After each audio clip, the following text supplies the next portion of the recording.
एक समय भैरवगढ़ नाम का एक गांव था। उस गांव में किशन अपनी बेटी लाजो के साथ रहा करता था। किशन गांव में दूध बेचा करता था और लाजो गांव की पाठशाला में पढ़ाया करती थी। लाजो की माँ उसके बचपन में ही गुजर गई थी। किशन ने किसी तरह थोड़े थोड़े पैसे जोड़कर लाजो को पढ़ाया था। आ गए बापू, थक गए होगे ना? लो रोटी खा लो। लाजो, तू भी तो सारा दिन काम करती रहती है, तूने खाना खाया कि नहीं?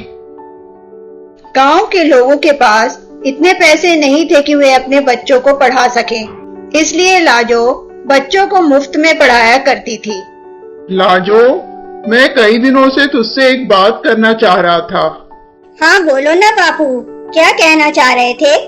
बेटा, तेरी माँ होती तो शायद वो तुझसे ये बात करती, पर अब तो वो नहीं रही तो मुझे ही करनी पड़ेगी। बोलो बापू, आप तो मेरे माँ और बापू दोनों ही हो। बेटा, अब तू सयानी हो चली है, मैं चाहता हूँ कि तेरे हाथ पीले कर दूं। बापू, क्या मैं तुमसे 6 महीने की मोहलत ले सकती हूँ? मैं चाहती हूँ कि शहर जाकर पढ़ाई करूँ, जिससे गांव के बच्चों को अच्छी शिक्षा दे सकूँ। ठीक है बेटा, तू जा, मैं तेरी पढ़ाई के लिए पैसों का बंदोबस्त करता हूँ। नहीं बापू, तुमने बहुत कर दिया, अब मैं अपनी पढ़ाई का खर्च खुद उठाऊंगी। लाजो शहर जाकर पढ़ाई करती है, लेकिन 2 महीनों में ही उसे खबर आती है कि गांव में उसका बापू बहुत बीमार है। लाजो पढ़ाई छोड़कर भागी भागी घर पहुंचती है। बापू, क्या हो गया तुम्हें? तुम ठीक तो हो? अरे बेटा, किशन बिल्कुल ठीक नहीं है, तेरे जाने के बाद से ही ये बीमार हो गया था। ये तो तुझे बुलाना ही नहीं चाहता था कि तेरी पढ़ाई का हर्जा होगा, इसीलिए मैंने तुझे चुपचाप से तार भेज दिया। मत रो बेटा, अब तू आ गई है ना, मैं जल्दी ठीक हो जाऊंगा। धीरे धीरे लाजो की सेवा से किशन ठीक हो जाता है। लाजो, मेरी वजह से तेरी पढ़ाई का बहुत हर्जा हो गया, जा तू अपनी पढ़ाई पूरी कर ले। नहीं बापू, अब मैं तुम्हें छोड़कर कहीं नहीं जाऊंगी, मैं यहीं बच्चों को पढ़ा लूंगी। लाजो, तू आ गई बेटा, देख तुझसे मिलने कौन आया है। जा बेटा, 2 कप चाय तो बना ले आ। ये मेरी बेटी लाजो है, बेटा चाय दो। भाई, तुम तो मेरे बेटे को पहले ही भागे, जब से उसने तुम्हें गांव के बच्चों को पढ़ाते हुए देखा।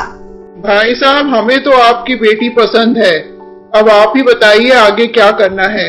मैं तो धन्य हो गया जो आप जैसे बड़े परिवार ने मुझ गरीब की बेटी का रिश्ता मांगा। लाजो, मैंने उन्हें नहीं बुलाया था, क्या तू इस रिश्ते से खुश है?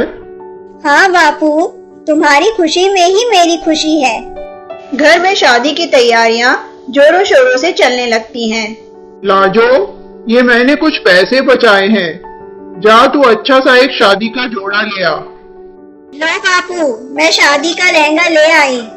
अरे लाजो, मैंने सुना है तू शादी का जोड़ा लेकर आई है, जो बहुत सुंदर है, दिखा मुझे भी। हाँ विमला ताई, अभी दिखाती हूँ। हाय हाय, कितना सुंदर लहंगा है, किसी की नजर न लगे। विमला ताई, शायद बापू बुला रहे हैं, मैं अभी आती हूँ। इतना सुंदर लहंगा, और वो भी इस लाजो के पास। ये तो मेरी बेटी के लिए बना है, पर क्या करूँ, मैं इसे चुरा तो नहीं सकती। ऐसा करती हूँ, इसे खराब कर देती हूँ। विमला लहंगे में तेल गिरा देती है। समय पंख निकाल के फुर्र हो जाता है। शादी का दिन आ जाता है। लाजो तैयार होती है। लाजो, तैयार हुई कि नहीं? जल्दी तैयार हो जा बेटा, बारात बस 1 घंटे में आने ही वाली होगी। हाँ बापू, मैं तैयार ही हूँ, बस लहंगा और पहन लूँ। अरे बापू, ये लहंगे में काला दाग कैसे लग गया? बापू, ये सब मेरी ही गलती है, मैंने ही लहंगा संभाल के नहीं रखा। तू चुप हो जा बेटा, अब तो समय भी नहीं है दूसरा जोड़ा लाने का, और बारात आने का समय भी हो गया है। ले लाजो, ये तेरी माँ का संदूक है, इसमें उसकी शादी का जोड़ा है। हो सके तो तू इसे पहन ले। ठीक है बापू, आप बाहर जाओ, मैं अभी माँ का जोड़ा पहन कर आती हूँ। अरे ये क्या, माँ के जोड़े को भी चूहों ने कुतर लिया है।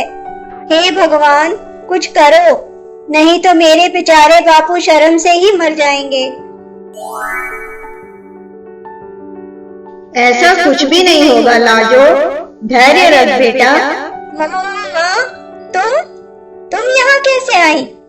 बेटी मुश्किल में हो और माँ ना आए, ऐसा कभी हो सकता है? ले बेटा, मैं तेरे इस ब्राइडल लहंगे को जादुई लहंगा बना देती हूँ, जो मेरी तरह तेरी हर मुसीबत में साथ देगा।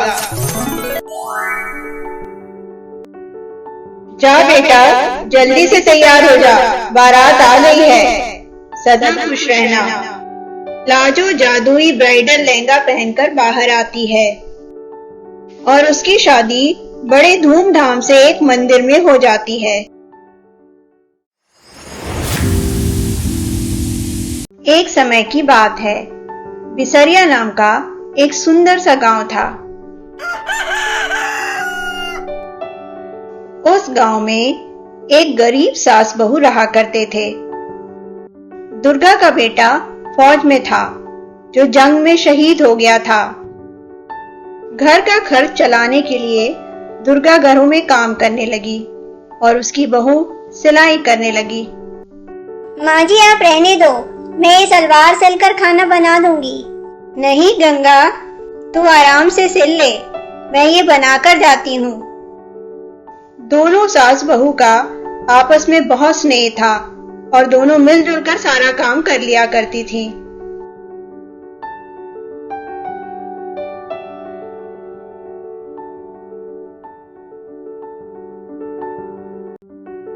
गंगा, कितना काम करेगी, थोड़ा आराम भी कर लिया कर।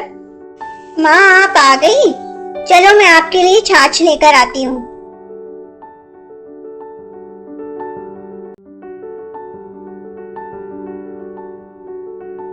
दुर्गा, आज जरा ज्यादा कपड़े निकले हैं, इन्हें भी धो देना। हाँ मालकिन, आप रख दो, मैं धो दूंगी। और हाँ दुर्गा, एक बात तो कहना मैं भूल ही गई। ये कह रहे थे कल सरकार की तरफ से कोई महिला आने वाली है, जो गांव की सारी दर्जी महिलाओं से मिलेंगी। शायद कोई प्रतियोगिता है। तेरी बहू सिलाई करती है ना, उसे भी भेज देना। गंगा, मेरी मालकिन कह रही थी कल शहर से कोई सरकारी महिला आने वाली है, गांव की दर्जी महिलाओं से मिलने। तू भी चली जाना बेटा। हाँ माँ, मैं जरूर जाऊंगी, हो सकता है कुछ अच्छा सीखने को मिले। दूसरे दिन सरकारी महिला गांव में आती हैं। क्या आपके गांव में सिर्फ 3 ही दर्जी महिलाएं हैं? मैडम जी, हमारा गांव छोटा है, हम 3 जन ही गांव के लोगों के कपड़े सीती हैं, बाकी किसी को सिलाई नहीं आती। मेरा यहाँ आने का मुख्य कारण है एक प्रतियोगिता, जो सरकार ने बहुत सारे गांवों के दर्जी महिलाओं के लिए रखी है। इस प्रतियोगिता का मुख्य उद्देश्य है वेस्ट मटेरियल, यानी कि अपशिष्ट पदार्थ का इस्तेमाल करके, जिसे हम ज्यादातर फेंक देते हैं, कपड़े बनाना। जिस किसी भी दर्जी महिला की सोच सबसे अच्छी और अलग होगी, उसे सरकार की तरफ से 1 लाख रुपए का इनाम दिया जाएगा। इसके लिए आपको 15 दिन का समय दिया जाता है। गंगा घर आकर सारी बात दुर्गा को बताती है। माँ, मुझे समझ नहीं आ रहा, मैं किस वेस्ट मटेरियल की ड्रेस बनाऊं? गंगा, तू तो वैसे ही इतनी बुद्धिमान है, जरा अपने दिमाग पर जोर डाल, कुछ न कुछ तुझे मिल ही जाएगा। मिल गया आइडिया, मैं अभी आई।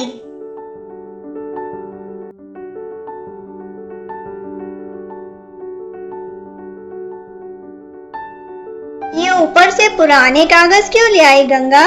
माँ, ये पुराने कागज ज्यादातर हम लोग फेंक देते हैं, मैं इसका इस्तेमाल एक सुंदर सी ड्रेस बनाने में करूँगी। क्या, कागज की ड्रेस? हाँ माँ, मैं इसके अंदर एक पतला सा सूती कपड़ा लगा दूंगी, जिससे लोग इसे आसानी से पहन पाएंगे।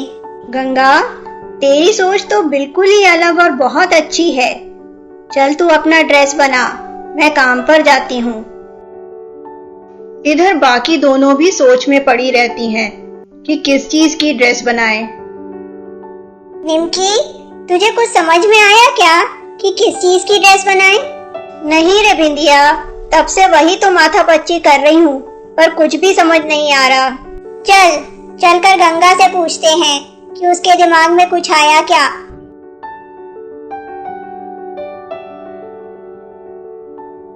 अरे गंगा, तूने सोच लिया क्या बनाना है? हम दोनों को तो कुछ समझ ही नहीं आ रहा कि क्या बनाए। हाँ देखो ना, मैंने तो बनाना शुरू भी कर दिया। मैंने पुराने कागजों की ड्रेस बनाने की सोची है। ये तो बहुत ही अच्छा आइडिया है गंगा। इस बार 1 लाख का इनाम तुझे ही मिलेगा। तू तो उसके सामने कुछ ज्यादा ही खुश हो रही थी, जैसे तुझे कोई फर्क ही ना पड़ा हो।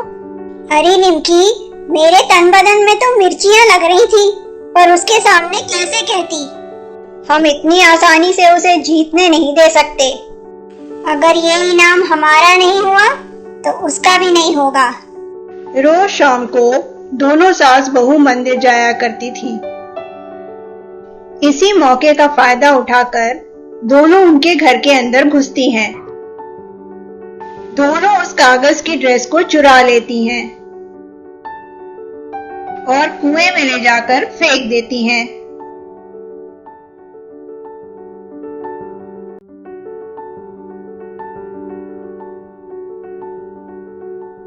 अरे माँ, मेरी ड्रेस कहाँ गई? दोनों हर तरफ ड्रेस को ढूंढती हैं। तो रो मत गंगा, मुझे लगता है उसे चूहे कुतर गए। तेरे पास और कागज है ना, तू दूसरी बना लेना। गंगा दोबारा मेहनत करके ड्रेस बनाती है, लेकिन वे दोनों फिर से उसके ड्रेस को कुएं में फेंक देती हैं। गंगा मेरी बच्ची, क्या हुआ? माँ, मैं 4 बार इस ड्रेस को बना चुकी हूँ। पता नहीं मेरी ड्रेस कहाँ गायब हो जाती है। 15 दिन हो चुके हैं। अब तो सरकारी मैडम जी के आने का टाइम भी हो गया। मेरे पास न कागज है न समय। अब मैं नई ड्रेस कैसे बनाऊंगी? गंगा रोते हुए उसी कुएं के पास जाती है। गंगा मत रो, मैं तुम्हारे सारे ड्रेस वापस कर दूंगा। और देखते ही देखते कुएं से सारे ड्रेस बाहर निकल आते हैं।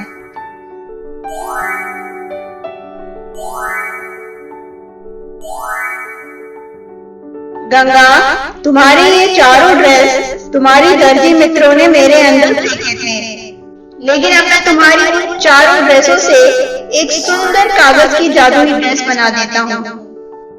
इस जादुई ड्रेस की सहायता से तुम और भी बहुत सारी कागज की ड्रेस बना पाओगी। इधर बिंदिया और निमकी भी कागज की ड्रेस बनाने की कोशिश करती हैं, पर उनसे नहीं बनती।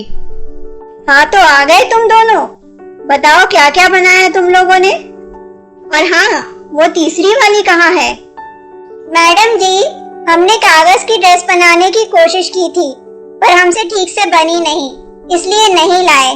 मैडम जी, उससे तो कुछ भी नहीं बना, इसलिए वह शायद ही आए। मैडम जी ठहरिए, मैं आ गई। मैडम जी देखिए, मैंने ये कागज की ड्रेस बनाई है। पर मैडम जी, ये तो मेरा आइडिया था। तो कुछ बताइए अपने इस आइडिया के बारे में। बिंदिया सोच में पड़ जाती है, वह कुछ बता ही नहीं पाती। हाँ तो अब तुम बताओ, ये ड्रेस तुमने कैसे बनाया और तुमने क्या आइडिया लगाया? गंगा कागज से ड्रेस बनाने की बात मैडम जी को बहुत अच्छे से बताती है। शाबाश, तुम हो इस 1 लाख के चेक की सही हकदार। देखो माँ, आज आपकी बेटी प्रतियोगिता जीत कर आ रही है। गंगा 1 लाख का चेक और जादुई कागज का लहंगा माँ को दिखाती है। जादुई लहंगे की सहायता से दोनों गांव में एक बुटीक खोल लेते हैं, जिसमें वे कागज का लहंगा बनाया करने लगे। उनका कागज का लहंगा खरीदने के लिए गांव वालों की भीड़ लगी रहती। धीरे धीरे उनका व्यापार बढ़ने से उनकी जिंदगी खुशहाल होती गई। नमस्ते दोस्तों, मेरा नाम है सोनिया। कहानियाँ हमारे जीवन का आईना होती हैं, जिससे हम बहुत कुछ अच्छा सीख सकते हैं। अगर आपको मेरे चैनल माय टेल टून की कोई भी कहानियाँ अच्छी लगती हैं, तो प्लीज़ प्लीज़ प्लीज़ मेरे चैनल को ज़रूर सब्सक्राइब करें। और भी बहुत अच्छी कहानियाँ मिलेंगी आगे। धन्यवाद।